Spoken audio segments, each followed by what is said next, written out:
ये कहानी है एक ऐसे शहर की जहां दुनिया के सबसे खतरनाक चोर रहते हैं। इस शहर में रहने वाले लोग इतने खतरनाक चोर हैं कि चोरी के बाद पुलिस वालों को ये भी पता नहीं चलता आखिर चोरी हुई कब थी। इस शहर के चोरों को बैंक लूटने से कोई नहीं रोक सकता क्योंकि इन चोरों की प्लानिंग इतनी खतरनाक है जिसे देखकर आप भी हैरान रह जाओगे। कहानी की शुरुआत बोस्टन के चार्ल्स टाउन इलाके से होती है जहाँ बैंक लूटना कोई बड़ी बात नहीं है। यहाँ साल भर डकैतियां चलती रहती हैं। इसी इलाके में 4 पके दोस्त रहते हैं जिनका नाम है डग, जेम, ग्लोन्सी एंड डेज। ये चारों प्रोफेशनल बैंक रॉबर्स हैं। इन सब का हेड है डग जो हर चोरी से पहले इनको पूरा प्लान समझाता है, कौन क्या करेगा, कहाँ जाएगा और किस चीज का ध्यान रखना है। अब सीन कट होता है और हम देखते हैं एक गार्ड पैसों से भरा बैग लेकर बैंक में जा रहा होता है। तभी चारों उसे धक्का देकर अंदर घुस जाते हैं और कुछ ही सेकंड में पूरे बैंक पर कंट्रोल कर लेते हैं। बैंक में मौजूद सभी लोगों को जमीन पर लेटा दिया जाता है। अब ये लोग सबके मोबाइल फोन छीन लेते हैं। पूरा काउंटर खाली करवा लिया जाता है। इसके बाद बैंक मैनेजर क्लेयर कीसी से तिजोरी खुलवाई जाती है। सारा पैसा समेटने के बाद ये लोग सिक्योरिटी कैमरों की हार्ड ड्राइव को माइक्रोवेव में डालकर खत्म कर देते हैं ताकि कोई सबूत न बचे। इतना ही नहीं, पूरे बैंक में ब्लीच छिड़क दी जाती है ताकि कोई भी एविडेंस ना मिले। लेकिन इन्हें पता नहीं होता कि क्लेयर चुपचाप अपने पैर से साइलेंट अलार्म दबा रही है। जब थोड़ी देर बाद चोरों को इसका शक होता है तो जेम गुस्से में एक मैनेजर को बुरी तरह पीट देता है। उसे लगता है कि अलार्म दबाने वाला ये मैनेजर है। इसी दौरान क्लेयर की नजर जेम की गर्दन पर बने टैटू पर पड़ जाती है। अब हालात बिगड़ चुके होते हैं और पुलिस चारों तरफ से बैंक को घेरने वाली होती है। तभी जेम एक ऐसा फैसला ले लेता है जो ये लोग कभी नहीं लेते। वो क्लेयर को बंधक बना लेता है। क्लेयर की आंखों पर पट्टी बांध दी जाती है। सब अपने मास्क उतार देते हैं और बैंक से काफी दूर ले जाकर उसे समुद्र के किनारे छोड़ दिया जाता है क्योंकि अब उन्हें उसकी जरूरत नहीं होती। अब इस केस को FBI अपने हाथ में ले लेती है। जांच की कमान स्पेशल एजेंट एडम फ्रॉले के पास होती है। फ्रॉले देखकर समझ जाता है कि ये कोई आम चोर नहीं है। हर छोटी चीज का ध्यान रखा गया है और कोई भी सबूत नहीं छोड़ा गया। FBI को चोरी में इस्तेमाल की गई वैन भी मिल जाती है लेकिन वो पूरी जली हुई होती है और मोहल्ले का कोई भी इंसान गवाही देने को तैयार नहीं होता। अगले दिन फ्रॉले क्लेयर से पूछताछ करता है। क्लेयर थोड़ी बहुत जानकारी देती है लेकिन टैटू के बारे में कुछ नहीं बताती क्योंकि चोरों ने उसे धमकी दी होती है कि अगर उसने कुछ बोला तो उसे मार दिया जाएगा। उधर चारों चोर जेम की बंधक वाली हरकत पर आपस में बहस करते हैं। तभी जेम एक और बुरी खबर लाता है। उसके पास क्लेयर का ID कार्ड होता है और उसे पता चल चुका होता है कि क्लेयर उन्हीं के इलाके में रहती है। जेम चाहता है कि वो क्लेयर का पीछा करे और उसे इतना डरा दे कि वो FBI से कभी कुछ न बोले। लेकिन डग बीच में आ जाता है। वो कहता है कि ये काम वो खुद करेगा क्योंकि जेम पहले ही एक बार जेल जा चुका है और दोबारा पकड़ा गया तो इस बार बचना मुश्किल होगा। असल वजह ये होती है कि डग को अब जेम पर भरोसा नहीं रहा क्योंकि वो जरूरत से ज्यादा हाइपर हो चुका है। इसके बाद डग और जेम मोहल्ले में घूमते हैं और अपने गन डीलर, कार डीलर और फर्गी नाम के आयरिश गुंडे को पैसे देते हैं। फर्गी लोगों को दिखने में एक फूलों की दुकान का मालिक लगता है लेकिन अंदर से वो एक बड़ा क्रिमिनल है। शाम होते ही ये लोग शराब पीते हैं, जुआ खेलते हैं और नशे में डूब जाते हैं। अगली रात चारों एक बार में ड्रिंक कर रहे होते हैं। तभी वहाँ क्रिस आती है। क्रिस जेम की बहन है। वह डॉग से कहती है कि दोनों पहले साथ थे और उसे आज भी डॉग की याद आती है लेकिन डॉग उससे दूरी बनाए रखना चाहता है। वो साफ मना करता है और वहाँ से चला जाता है। कुछ घंटों बाद डॉग अपने घर में टीवी देख रहा होता है। तभी क्रिस अपनी पुरानी चाबियों की कॉपी से घर के अंदर घुस जाती है। वो सीधे सोफे पर डॉग के पास आकर बैठ जाती है और ये दोनों गुल्लू गुल्लू करने लग जाते हैं। अगले दिन डॉग क्लेयर का पीछा करना शुरू करता है। वो उसके पीछे पीछे लॉन्ड्रोमैट तक पहुंच जाता है। वहाँ क्लेयर अचानक रोने लगती है क्योंकि उसकी शर्ट पर खून के हल्के निशान दिख जाते हैं। डॉग इसी मौके को सही समझता है। वो उसके पास जाकर ऐसे बात करता है जैसे वो उसे दिलासा दे रहा हो। धीरे धीरे दोनों की बातचीत शुरू होती है। क्लेयर को अच्छा महसूस कराने के लिए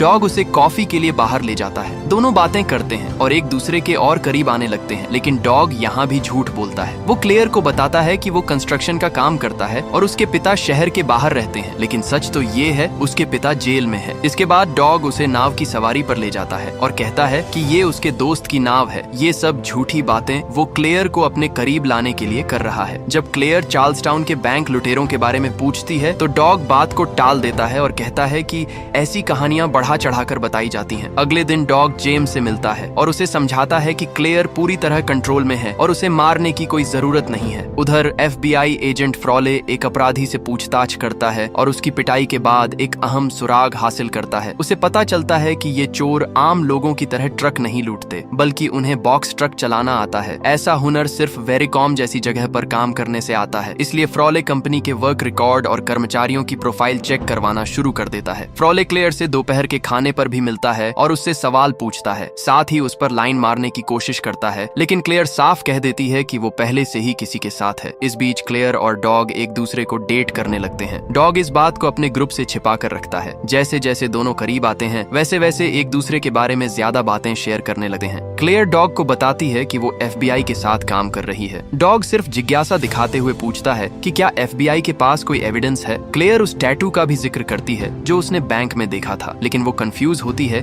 कि फ्रॉले को इसके बारे में बोलूं या नहीं बोलूं, क्योंकि इससे उसकी जान खतरे में पड़ सकती है। डॉग उसे सलाह देता है कि अभी इस बात को सीक्रेट ही रखे और सही वक्त आने पर इसका इस्तेमाल करना, ताकि गवाह सुरक्षा में जाने से बचा जा सके। बदले में डॉग अपनी जिंदगी की सच्चाई बताता है। वो कहता है कि उसकी माँ उसे 6 साल की उम्र में छोड़कर चली गई थी। उसने उसे ढूंढने की कोशिश की, लेकिन उसके पिता ने कभी साथ नहीं दिया। एक मुलाकात के दौरान क्लेयर बताती है कि उसे ऑफिस जाने के लिए रोज लंबा रास्ता लेना पड़ता है, क्योंकि अगर वो सीधे रास्ते से जाती है तो कुछ गैंग मेंबर उसकी कार पर बोतलें फेंकते हैं। क्लेयर को उसके घर छोड़ने के बाद डॉग जेम को अपने साथ ले जाता है। दोनों मिलकर उन लोगों को डराने जाते हैं जो क्लेयर को परेशान कर रहे थे। डॉग उनको पीटता है और फिर उन्हें वार्निंग देता है कि हफ्ता खत्म होने से पहले इलाका छोड़कर यहाँ से कहीं दूर चले जाना। अब की बार मिल गए तो जान से मारे जाओगे। लेकिन जेम जरूरत से ज्यादा जोश में आ जाता है। वो उस आदमी के पैर में गोली मार देता है। इतना ही नहीं, वो अपना मास्क उतार कर उसे अपना चेहरा भी दिखा देता है। डॉग को यह बिल्कुल पसंद नहीं आता। वो समझ जाता है कि जेम अब कंट्रोल से बाहर होता जा रहा है और उसका व्यवहार दिन ब दिन ज्यादा हिंसक होता जा रहा है। इधर FBI एजेंट फ्रॉले डेज की फाइल चेक करता है। उसे पता चलता है कि डेज वेरिकॉम कंपनी में काम करता था। डेज की बीमारी की छुट्टियां कई बैंक डकैतियों की तारीखों से मैच करती हैं। इसी सुराग के दम पर फ्रॉले डेज का पीछा करता हुआ एक फैमिली बारबेक्यू पार्टी तक पहुंच जाता है। वहीं उसे पूरे ग्रुप की पहचान मिल जाती है। हालांकि अभी भी उन्हें पकड़ने के लिए कोई ठोस सबूत नहीं होता, इसलिए फिलहाल फ्रॉले अपने एजेंट्स को सभी पर नजर रखने का आदेश देता है। एक दिन डॉग और क्लेयर साथ में लंच कर रहे होते हैं। तभी क्लेयर कहती है कि ऐसा मौसम उसे उस दिन की याद दिलाता है जिस दिन उसका भाई मरा था। जब क्लेयर थोड़ी देर के लिए वॉशरूम जाने उठती है, तभी अचानक जेम वहां आ जाता है और डॉग के पास बैठ जाता है। डॉग घबरा जाता है। उसे डर होता है कि कहीं जेम उसका राज न जान ले। वो जेम को वहां से भेजने की कोशिश करता है, लेकिन जेम टस से मस नहीं होता। इतने में क्लेयर वापस आ जाती है। जेम उसे देखकर हैरान हो जाता है, फिर भी वो खुद को संभाल लेता है और उससे हल्की फुल्की बातें करता है। थोड़ी देर बाद डॉग उठते हुए अलविदा कहता है। बाद में जेम डॉग से क्लेयर के बारे में पूछता है। वो कहता है कि उस औरत के साथ रिलेशन बनाना बहुत बुरा आइडिया है, वो उन्हें जेल भिजवा सकती है। जेम ये बात बाकी लोगों को नहीं बताता, लेकिन वो चाहता है कि डॉग इस रिश्ते को खत्म करे और अपने अगले ऑपरेशन पर ध्यान दे। डॉग को भी लगता है कि वे अगली चोरी के लिए तैयार नहीं है, खास तौर पर उन लोगों के साथ जिनके साथ उन्हें काम करना है। डॉग सुझाव देता है कि किसी और को ढूंढ लेना चाहिए, लेकिन जेम जिद करता है। आखिरकार डॉग एक शर्त पर मान जाता है। वो कहता है कि यह उसका आखिरी काम होगा। इसके बाद डॉग अपने पिता से जेल में मिलने जाता है। वो अपने पिता को बताता है कि वो कुछ समय के लिए शहर से दूर जा रहा है। फिर वो अपने पिता से पूछता है कि उन्होंने कभी उसकी माँ को ढूंढने की कोशिश क्यों नहीं की। उसके पिता जवाब देते हैं कि किसी ऐसे इंसान को माँ बनाने की कोशिश का कोई फायदा नहीं जो खुद माँ बनना ही नहीं चाहती। ये सब बातें सुनकर वो कंफ्यूज हो जाता है कि गलती किसकी है। अब सीन कट होता है और हम देखते हैं कि उनके अगले ऑपरेशन का वक्त हो जाता है। वे एक हेयर सैलून से कुछ बाल चुरा लेते हैं ताकि बाद में नकली सबूत छोड़े जा सकें। इसके बाद वे खुद को अच्छी तरह धोते हैं और अपने सारे हथियार और टूल्स को ब्लीच से साफ करते हैं ताकि कोई फिंगरप्रिंट न बचे। फिर वे कार से एक बख्तरबंद ट्रक का पीछा करते हैं। जैसे ही ट्रक पार्क होता है, वे तुरंत उस पर हमला कर देते हैं। शुरुआत में सब कुछ ठीक चलता है, लेकिन तभी एक गार्ड उनका विरोध करता है और उन पर बंदूक तान देता है। पुलिस भी उनका पीछा कर रही होती है। समय बर्बाद न करने के लिए वे गार्ड को मार देते हैं और तुरंत कार में बैठकर वहां से भाग जाते हैं। भागते वक्त वे कई एक्सीडेंट करवा देते हैं। जब पुलिस आखिरकार उन्हें घेर लेती है तो वे पुलिस पर भी गोली चला देते हैं। फिर उसी रास्ते से तेजी से भाग जाते हैं जिस रास्ते से वे आए थे। इस बार ग्लोंसी ड्राइविंग में खतरनाक दांव खेलता है। वो ऐसी ड्राइविंग करता है कि पुलिस की गाड़ियां आपस में टकरा जाती हैं। आखिरकार वे पुलिस से बच निकलते हैं क्योंकि उनका चौथा साथी दूसरी कार में उनका इंतजार कर रहा होता है। वे तुरंत गाड़ी बदलते हैं और पुरानी कार में आग लगा देते हैं, जिससे पुलिस का रास्ता पूरी तरह बंद हो जाता है। इधर FBI एजेंट फ्रॉले ऑफिस में बैठा पूरा मामला देख रहा होता है। वो पुलिस को पुल बंद करने का आदेश देता है, लेकिन तब तक बहुत देर हो चुकी होती है। चोर पुलिस के पहुंचने से पहले ही पुल पार कर चुके होते हैं। इसके बाद वे एक बार फिर गाड़ी बदलते हैं। पास ही खड़ी एक महिला पुलिस अफसर उन्हें देख लेती है, लेकिन शक नहीं करती। हालांकि फ्रॉले के पास अभी भी कोई पक्का सबूत नहीं होता, फिर भी वो चाहता है कि कम से कम उनसे बात की जाए। इसलिए वो अपने आदमियों को भेजता है ताकि चारों को पूछताछ के लिए लाया जा सके। पूछताछ के दौरान फ्रॉले पीड़ितों के बयान पढ़ता है और कुछ सवाल पूछने की कोशिश करता है, लेकिन जेम तुरंत वकील मांग लेता है और चुप हो जाता है। डॉग आराम से बैठा रहता है क्योंकि उसे पता होता है कि उनके पास उसके खिलाफ कोई सबूत नहीं है। डॉग फ्रॉले से कहता है कि उन्हें पहले से पता था कि FBI उनका पीछा कर रही है, क्योंकि हर कोई जानता है कि FBI के एंटीना कैसे दिखते हैं। अब फ्रॉले का अगला कदम होता है क्लेयर से फिर से सुराग निकालना। वो बैंक फोन करता है, लेकिन उसे पता चलता है कि क्लेयर ने नौकरी छोड़ दी है। अब फ्रॉले को उस पर शक हो जाता है। वो अपने आदमियों से क्लेयर का फोन टैप करवाता है। तभी उसे पता चलता है कि क्लेयर पूरे समय डॉग के संपर्क में रही है। उधर डॉग भी यह जान जाता है कि क्लेयर ने नौकरी छोड़ दी है जब वो उससे मिलने जाता है और उसे हीरे का हार देता है। डॉग इस मौके का फायदा उठाता है और क्लेयर से कहता है कि वो उसके साथ चली जाए। क्लेयर इस बात के लिए मान जाती है। उनकी डेट खत्म होने के बाद फ्रॉले क्लेयर से मिलने आता है। वो पहले उसके गले में हार देखता है, फिर उसे डॉग की प्रोफाइल दिखाता है और पूरा सच बता देता है। इसी बीच डॉग जेम से मिलता है। जेम बताता है कि फर्गी ने उसे एक नई नौकरी दी है, लेकिन डॉग साफ मना कर देता है और कहता है कि वो किसी और को ढूंढ ले, क्योंकि उसका काम अब खत्म हो चुका है। ये सुनकर जेम गुस्से में आ जाता है। वो डॉग पर आरोप लगाता है कि वो क्रिस और उसके बच्चे को छोड़ रहा है। डॉग उसे याद दिलाता है कि किसी को नहीं पता कि बच्चे का पिता कौन है। वो यह भी कहता है कि वो जेम के परिवार का आभारी है, जिन्होंने उसे बचपन में सहारा दिया, लेकिन ऐसा कभी नहीं हो सकता कि वे तीनों एक खुशहाल परिवार बनकर रहें। जेम फिर बताता है कि उसने एक बार डॉग को बचाने के लिए एक आदमी को मार दिया था। इसके लिए उसे 9 साल जेल की सजा हुई थी, लेकिन डॉग पर इस बात का कोई असर नहीं पड़ता। वो फिर भी नौकरी ठुकरा देता है। इसके बाद डॉग फर्गी से मिलने जाता है और उसे भी मना कर देता है, लेकिन फर्गी किसी और को नहीं चाहता, क्योंकि असली दिमाग हमेशा से डॉग ही रहा है। फर्गी डॉग को एक कड़वी सच्चाई बताता है। वो कहता है कि डॉग के पिता सालों पहले अकेले काम करने लगे थे और इसी वजह से फर्गी ने उसकी माँ को ड्रग्स का आदी बना दिया। डॉग की माँ कभी घर छोड़कर नहीं गई थी। उसकी मौत ड्रग्स के ओवरडोज से हुई थी और इतने सालों से डॉग से झूठ बोला जा रहा था। फर्गी डॉग को धमकी देता है कि अगर उसने नौकरी नहीं ली तो वो क्लेयर के साथ भी वही करेगा जो उसने उसकी माँ के साथ किया था। डॉग तुरंत क्लेयर के घर भागता है, ये देखने के लिए कि वो ठीक है या नहीं, लेकिन क्लेयर गुस्से में होती है। वो डॉग को बाहर निकाल देती है, उसे माफी मांगने या कुछ समझाने का मौका भी नहीं देती। इसके बाद डॉग दूर से क्लेयर के अपार्टमेंट पर नजर रखने लगता है। तभी वो देखता है कि फर्गी के गुंडों में से एक क्लेयर के दरवाजे पर अंतिम संस्कार की माला लटका रहा है। डॉग समझ जाता है कि ये सीधी धमकी है। वो तुरंत उस माला को नष्ट कर देता है और अब सच को मान लेता है कि उसके पास इस आखिरी काम को स्वीकार करने के अलावा कोई और रास्ता नहीं है। डॉग क्रिस से मिलने जाता है और उसे साफ साफ बता देता है कि ये काम खत्म होते ही वो हमेशा के लिए चला जाएगा। इसके बाद डॉग एक बार फिर क्लेयर के पास जाता है। वो उससे वादा करता है कि वो उसे कभी नुकसान नहीं पहुंचाएगा। डॉग कहता है कि उसने कई बैंक लूटे हैं, लेकिन उसने कभी किसी की जान नहीं ली। जाने से पहले वो क्लेयर से कहता है कि बस उसका इंतजार करे। इधर पूरा गिरोह फर्गी की योजना सुनने के लिए इकट्ठा होता है। फर्गी बताता है कि उसके पास फेनवे पार्क को लूटने की अंदर की पूरी जानकारी है। योजना ये होती है कि बड़े मैच के बाद अगली सुबह हमला किया जाएगा, क्योंकि उस वक्त तिजोरियां पैसों से भरी होंगी। जब ये लोग योजना के डिटेल्स पर चर्चा कर रहे होते हैं, उसी समय FBI एजेंट फ्रॉले एक बार में क्रिस से मिलता है। फ्रॉले को लगता है कि क्रिस परिवार की कमजोर कड़ी हो सकती है। वो पहले उसके साथ बनावटी फ्लर्ट करता है, फिर अचानक अपना बैज दिखा देता है और उसे इशारा करता है कि उसे पता है कि वो फर्गी के लिए काम करती है। जब क्रिस वकील मांगती है तो फ्रॉले आखिरी दांव खेलता है। वो कहता है कि भले ही वो सालों तक डॉग के साथ रही हो, लेकिन डॉग ने उसे कभी हीरे का हार तक नहीं दिलाया। ये बात क्रिस के दिमाग में शक का बीज बो देती है। क्रिस जानबूझकर फ्रॉले को गलत जानकारी दे देती है। इसका नतीजा ये होता है कि ऑपरेशन वाले दिन फ्रॉले और उसकी टीम